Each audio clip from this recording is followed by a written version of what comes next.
नमस्कार, KCN news में आपका स्वागत है। आज हम ब्राह्मण अखिल भारतीय ब्राह्मण समाज के राष्ट्रीय अध्यक्ष तेज प्रकाश भारद्वाज जी से क्षेत्रीय मुद्दों पर सीधी बात करेंगे। भारद्वाज जी, केसीएन न्यूज में आपका स्वागत है। सर, सबसे पहले जानेंगे ब्राह्मण समाज को लेकर आप लोगों के लिए क्या क्या विचार रखते हो। सर, मैं तेज प्रकाश भारद्वाज राष्ट्रीय अध्यक्ष अखिल भारतीय ब्राह्मण महासंघ से बोल रहा हूँ। मैं ये चाहता हूँ कि हमारा संगठन मजबूत हो। सबसे पहले हमारे ब्राह्मणों का संगठन मजबूत हो और हम सभी छत्तीस बिरादरी एक साथ चलें, तभी हमारा देश ऊपर उठ सकता है। हमारा भारतवर्ष आज भी किसी देशों से कम नहीं है, आज भी सबसे ऊपर है। लेकिन हमारा देश जो है एजुकेशन, पढ़ाई, हर तरह से हमारे बच्चे सबसे ऊपर है आज पूरे हिंदुस्तान के अंदर। बिल्कुल, जैसे आप कह रहे हो सर, पूरे 36 बिरादरी जुड़े हुए हैं आपके समाज द्वारा। आपसे जाने जो दलित जो ब्राह्मण है उनके लिए कोई विशेष आप लोगों ने सोचा है? मैंने बता दिया, जो गुलदस्ता होता है उसमें सारे फूल होते हैं, वो कितना अच्छा लगता है। इसी तरह से हमारी 36 बिरादरी को हम साथ होते हैं, हमें कितने अच्छे लगते हैं हमें 36 बिरादरी एक साथ हो। क्योंकि हम किसी जातिवादी से भेद नहीं रखते। हम तो पहले भारतवासी हैं, हम भारतवासी, हम सब 36 बिरादरी एक साथ मिलकर चलें, जब भी देश की तरक्की हो सकती है और देश खुशहाल हो सकता है और देश हमारा फिर से सोने की चिड़िया बन सकता है। बिल्कुल, ब्राह्मण समाज जो सभी वर्गों के लिए सोचता है सर, इसके लिए आप दर्शकों को क्या कहना चाहिए सर? देखो, ब्राह्मण सभा कभी जातिवादी नहीं रखता, कभी भी नहीं रखता जातिवाद।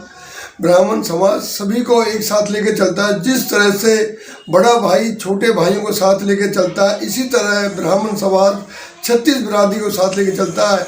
क्योंकि ब्राह्मण कभी जातिवाद नहीं हुआ था। यदि जातिवाद होता रावण की पुतला नहीं चलाता, क्योंकि रावण जी भी तो एक ब्राह्मण थे। हम जातिवादी पे विश्वास नहीं रखते, हम तो काम पे विश्वास रखते हैं। जो मेहनत करता है, जो उसी की तरक्की होगी जो मेहनत करता है। आने वाले समय में जिस तरह मैंने कुछ ब्राह्मण समाज के लोगों से मिला था दिल्ली में सर, तो उन्होंने अधिवेशन रखा था, इसमें जागरूक कर रहे थे ब्राह्मण समाज को लेकर। जो गरीब वर्ग के लोग हैं उनकी शादी विवाह में सहयोग होता है। आप लोगों भी कोई आने वाले समय कुछ अधिवेशन करेंगे आप? हाँ, हम भी करेंगे आगे। हम भी जो गरीब लड़कियां हैं, जो गरीब बच्चे पढ़ाई में पीछे रह जाते हैं पैसे के अभाव में, हम उनकी हेल्प भी करेंगे। और हम ये सोच रहे हैं अभी मार्च तक कि हम भी एक अधिवेशन करें, लड़के लड़कियां सभी उसमें साथ दें। क्योंकि जिस तरह हम ये जो लड़की देखते हैं गोद भराई, इसको हम ख़त्म करना चाहते हैं। क्योंकि ये पैसा जो फिजूल का पैसा है, हम एक ही जगह सब इकट्ठे होके भाई वहीं जो देखो बोले वो खर्चा बच जाए और वो खर्चा हमारा समाज उठाएगा जो चाय पानी का है। जो आपकी संस्था है सर, उसमें जान लेंगे आप राष्ट्रीय अध्यक्ष हो पूरे ब्राह्मण समाज के। कितने लोग जुड़े हुए हैं आपके? किन किन राज्यों से समर्थन मिल रहा है आप लोगों को? नहीं, हमको तो सभी राज्यों से समर्थन मिल रहा है। जैसे अभी उत्तर प्रदेश, राजस्थान, इस तरह सभी, पंजाब से आ रहे हैं लोग, मतलब जो भी है, मध्य प्रदेश से भी जुड़े हैं हमारे। हम सबको साथ लेके चलेंगे, सबको जोड़ेंगे, समझे।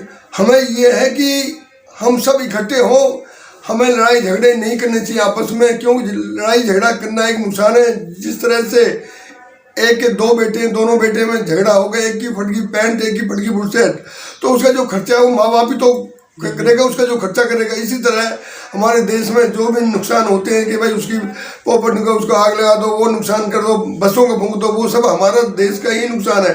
तो हमें इस तरह नुकसान ना करके मौन बैठ के अपनी जो इच्छा है वो पूरी करनी चाहिए।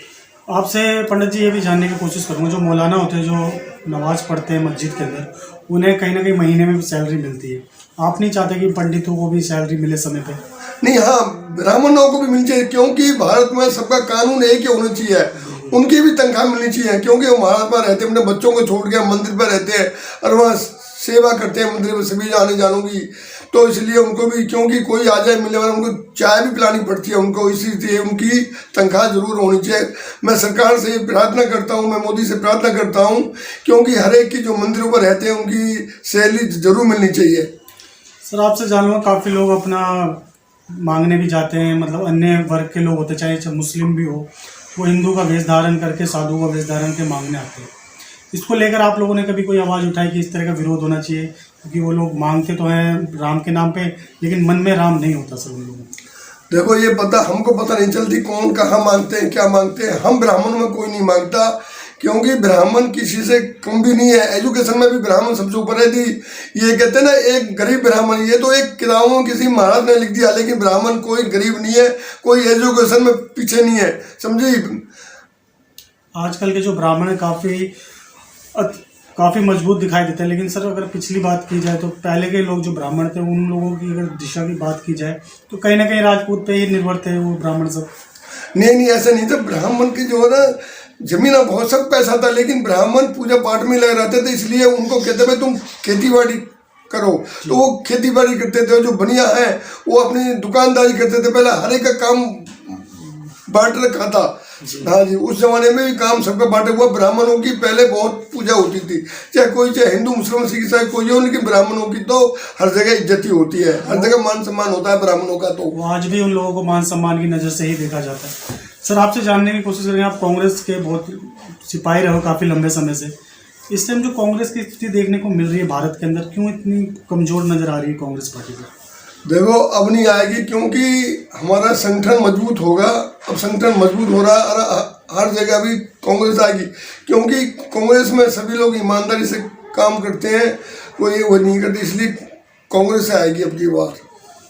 जिस तरह आप सर कह रहे हैं कांग्रेस आएगी, जो भारतीय जनता पार्टी की जो 3 राज्यों में ऐतिहासिक जीत हुई है सर, इसका श्रेय आप किसे देंगे? मोदी जी को तो जाएगा, लेकिन जहाँ पे निराशा हो रही है कांग्रेस पार्टी को, क्यों 3 राज्य हार गए सर? आपस की फूट की वजह से हार गए। अरे देखो, कोई भी हिंदुस्तानी हो, हर आदमी चाहता है, क्योंकि 5 साल में राज चेंज होना चाहिए, तभी वो काम करते हैं। तो मैं तो ये चाहता हूँ कि कोई भी हो, चाहे बीजेपी कांग्रेस, कोई भी हर 5 साल में राज चेंजिंग होनी चाहिए, तभी काम आगे बढ़ते हैं, काम होते हैं। सर ये बात भी सच है कि जो कांग्रेस इतनी मजबूत पार्टी, भारत की नंबर 1 पार्टी रही है सर, जो बड़े बड़े नेताएं थे उन्होंने छोटे कार्यकर्ताओं को भी मान सम्मान की नज़रों से नहीं देखा, जिसके कारण आज कांग्रेस की स्थिति इस हाल में।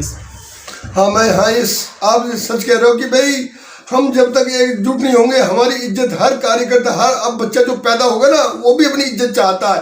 यदि माँ बाप कोई कह देता है तो वो बच्चा कहता है कि सॉरी करो, जब मैं खाना जब भी खाऊंगा पहले सॉरी करो। तो आज हर बच्चा, हर इंसान अपना मान सम्मान चाहता है। बिल्कुल। तो आने वाले समय में क्या लगता है सर, जो 2024 के जो लोकसभा चुनाव है सर, उसमें क्या लगता है जो महागठबंधन की तैयारी कर रही है कांग्रेस, से कहीं नुकसान होगा या फायदा होगा आने वाले समय में? देखो, यदि हम अपना संगठन हमारा मजबूत है तब तक चलता रहेगा 2024 तो कांग्रेस ही पार्टी आएंगी, जो कांग्रेस ही आएगी आगे भी, क्योंकि हर ये सोचते हैं कि भाई हर 5 साल बाद तो चेंज होने चाहिए, तभी फायदा है, क्योंकि तभी काम होते हैं। नहीं कोई नेता तभी काम करेगा जब चेंजिंग होती रहेगी। अयोध्या में जो भव्य राम मंदिर का आयोजन किया जा रहा है 21 और 22 जनवरी को सर, इसको लेकर आप क्या दर्शकों को कहना चाहेंगे? ये पूरा का पूरा श्रेय का पीएम मोदी को जाता है सर? देखो जी, जो काम करेगा वो उसी को जाएगा। देखो, पहले भी ये कांग्रेस ने यही काम किया, पीवी नरसिंह राव ने भी ये खोला था दरवाजा, उसका काम किया था। और देखो, हमें आपस में फूट नहीं करनी चाहिए। देखो, ये तो इलेक्शन है, राजनीतिक है, कभी कोई आए जिसकी वोट ज़्यादा होंगी वही आएगा। हमें अपनी जाति पे कोई भी हिंदू मुस्लिम सिख, हम सबको एक रहना चाहिए। हम पहले भारतवासी हैं, जाति तो बाद में। जाति तो 2 होती है, एक राक्षस एक देवता, तो ये तो हर जाति के अंदर होता है। बिल्कुल। काफ़ी लोगों को न्योता मिला सर, कांग्रेस के काफ़ी सारे दिग्गज नेता, इसमें से मुलायम सिंह भी नहीं जा रहे, ना सोनिया जाएंगी, ना। देखिए, अपना अपना विचार है, तो जिसका मन करा जाओ, जिसका नहीं करा जाओ, तो अपना विचार है तो लोगों के। कुछ मैसेज दीजिए सर दर्शकों को आप ब्राह्मण समाज से संबंधित। मैं तो ये बताना चाहता हूँ जी, हमको सबको संगठन है और अपने बच्चों को एजुकेशन, शिक्षा में ज़्यादा ध्यान दें, क्योंकि गरीबी जब भी खत्म होगी जब हम शिक्षा में ध्यान देंगे। जिम्मेदारों के अंदर क्या है कि 5 किलो 10 किलो गेहूँ से कोई फायदा नहीं है। उनकी जो ना एजुकेशन हो, उनके बच्चों की पढ़ाई 5वीं क्लास से लेके इंजीनियर डॉक्टर तक फ्री हो, जब भी वो गरीबी किसानों की खत्म होगी। क्योंकि किसानों के अंदर बच्चे तो बहुत इंटेलिजेंट है, लेकिन वो पैसे के अभाव में जो है पीछे रह जाए, तो सरकार उनके बच्चों पर भी ध्यान दे, तभी हमारे देश की गरीबी खत्म होगी। बहुत बहुत धन्यवाद भारद्वाज जी, आपने समय निकाल के हमसे बात की, शुक्रिया।